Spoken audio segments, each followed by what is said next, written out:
Now, I explain the behavior or execution process of instance initializer blocks in case of inheritance. Already, I have explained about inheritance precisely. Actually, in the 12th chapter, we studied it in detail. That is very powerful concept in book. But here, the biggest limitation is whenever we are explaining, understanding, or learning one concept, we have to learn it thoroughly. If we have to learn it thoroughly 100% and all that, you should deal with the future concepts. That is the real challenge in Java. Actually, inheritance I am going to explain in the 12th chapter. Now, with reference to inheritance, I have to explain the behavior of instance initializer blocks. That is the real challenge. Then there are two alternatives before me. First alternative is give a briefing about inheritance and explain completely about the behavior of instance initializer blocks. Second one is explain about instance initializer blocks partly, and whenever you go for inheritance, then explain the instance initializer blocks with reference to inheritance. That is the second option. I have chosen the first option because whatever concept you are learning should have 100% coverage. You should know everything about that. And once you go for inheritance, again I give you a program. Then it is then you can crystallize your knowledge with the reference to inheritance, because by the time you will be good at inheritance. So first understand my strategy. Thereafter you understand this program. This program explains the behavior or execution pattern of instance initializer blocks in case of inheritance. Okay, inheritance means a subclass is there, a superclass is there. Subclass, superclass don't go by names. Actually, many people feel superclass is bigger than subclass. That is wrong. Don't go by name. Suppose this is now here test 1 and test 2. Test 1 is the superclass, test 2 is the subclass. So this is test 1, this is test 2. Actually, why inheritance concept? We have something, we have some object with us, we want to extend it, then inheritance will come. Inheritance means creating new classes using the existing classes. Just a simple example I give you. Here I have a coin.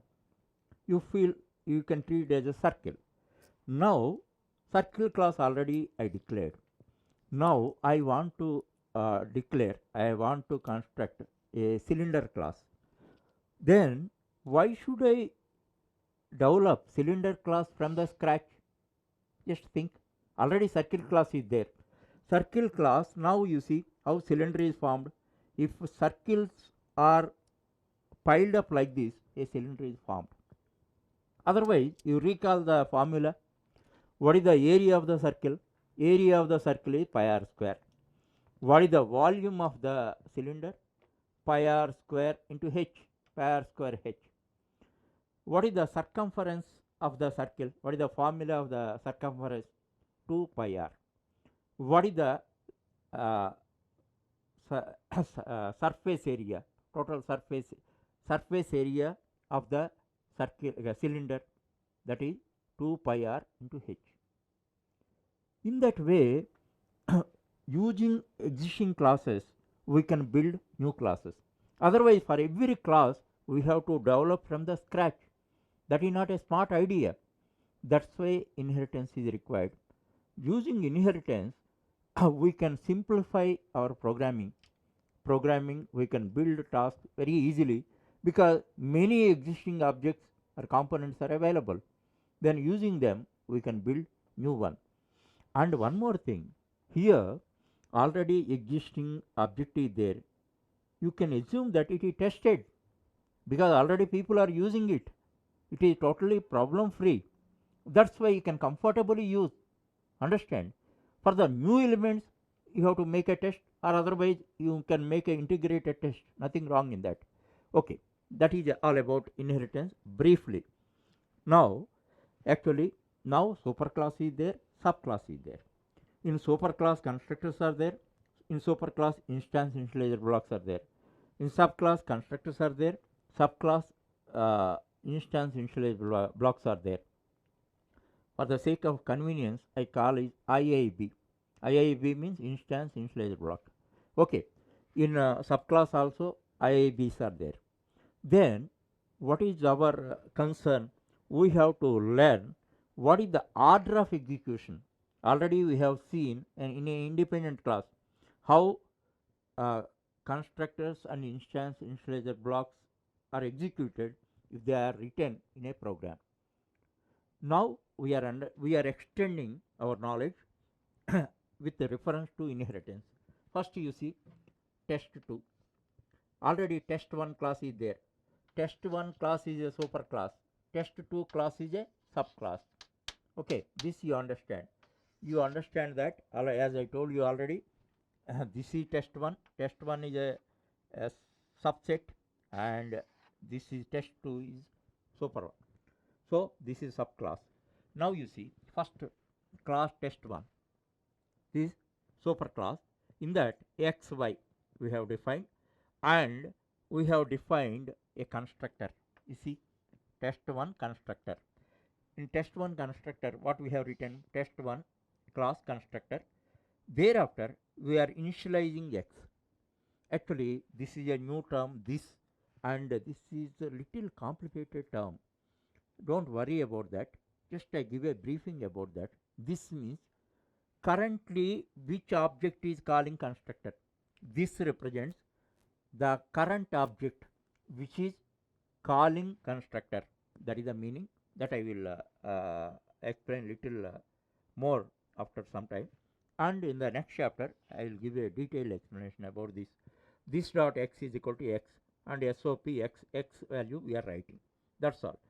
Thereafter, one instance initializer block IIB1 we have defined in the superclass.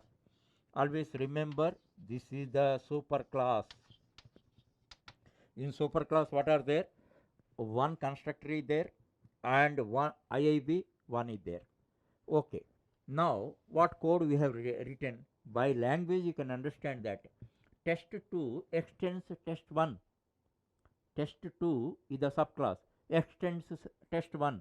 So, that we are writing, this code we are supposed to write. In this, what you have written, A, B, C. Actually, what you have to think, test 1. In test 1, which variables are there? X, Y are there. And test 2, which variables are there? A, B, C are there. So, test 2 is having 5 variables. Actually, you inherit the property of your father. Suppose your father is having a million worth of property. You earn 2 million worth of property. What is your property? How much worth of property you have means what you tell? 10 plus 20. 10 plus 20, 30. 30 lakhs you have. But your father cannot say that. What is the worth of your property means your father tells, I have 10 lakhs. Understand? In real life also, we behave like that. However, this concept I explain in inheritance chapter. Now, test 1 is having xy xy properties only.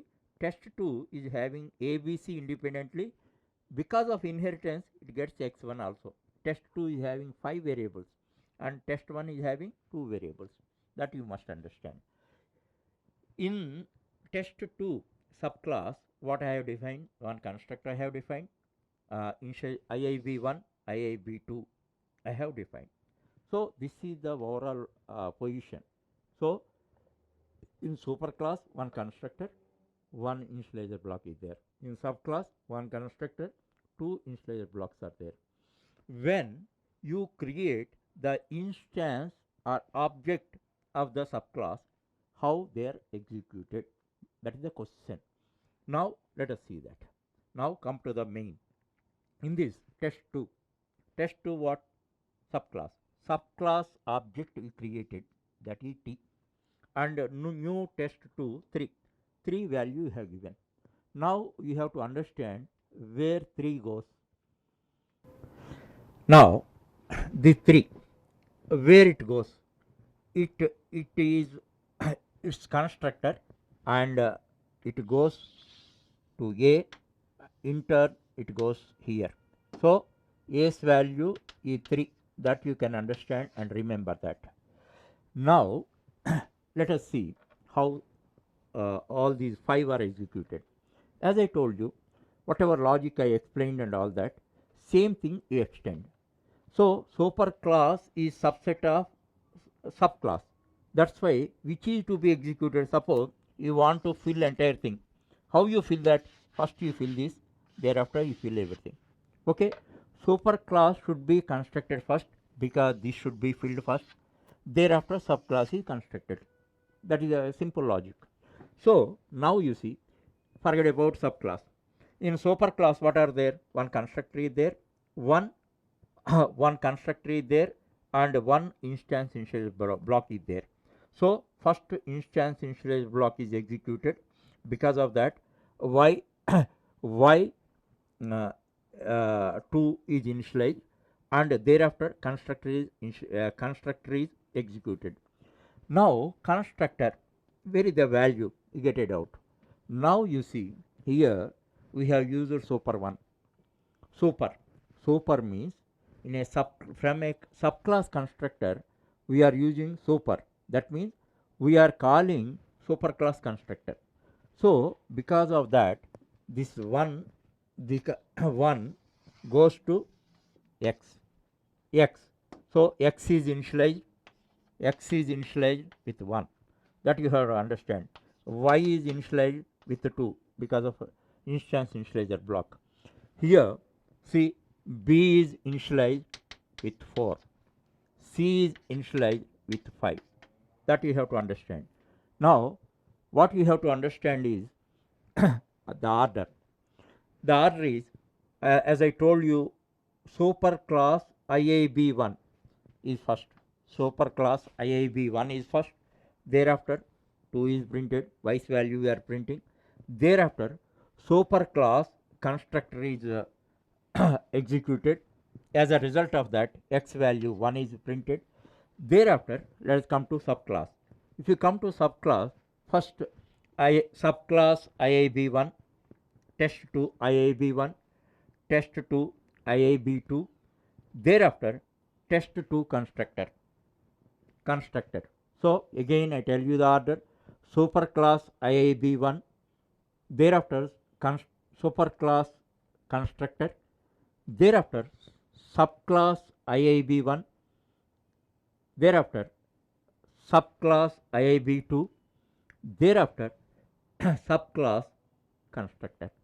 In that way initialization is being made. This is by this output you can understand that. Consequently, all the variables, what variables?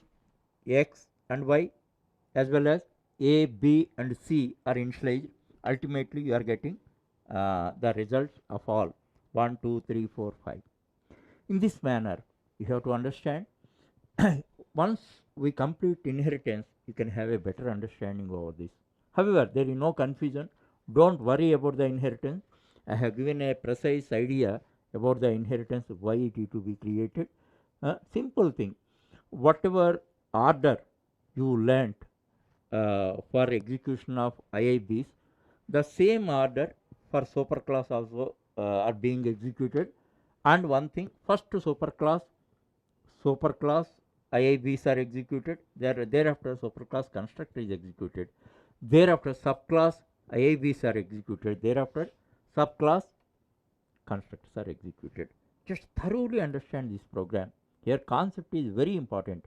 First you study theory and you understand that. Thereafter you write program and you make changes to you make several experiments on that, but before executing, you write the output, what output you are expecting from the program. Thereafter, execute the program, compare whatever your output with the program output. If those are matched, then it is a test for you, your knowledge, and test and trust your knowledge. That is always a good practice.